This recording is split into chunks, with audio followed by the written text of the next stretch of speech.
আপনার কি মনে হয় একটা দেশকে দুর্বল করতে সরাসরি যুদ্ধই যথেষ্ট?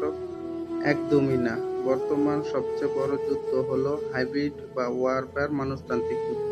আমাদের চারপাশে ভৌগোলিক রাজনীতির পরিস্থিতি যেভাবে দ্রুতগতিতে পাল্টাচ্ছে, তাতে প্রতিবেশীর যেকোনো অন্তরাগার সিদ্ধান্তের চাপ সরাসরি এসে পড়বে আমাদের সীমান্তে।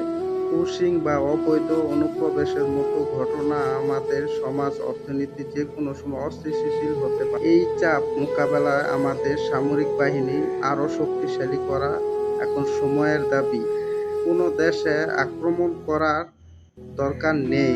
নিজেদের রক্ষা করার জন্য আধুনিক ড্রোন প্রযুক্তি, শক্তিশালী এয়ার ডিফেন্স মিসাইল সিস্টেম এবং স্মার্ট বর্ডার নজরদারি ২৪ ঘন্টা রাখতে হবে। তাতেই আমাদের মঙ্গল।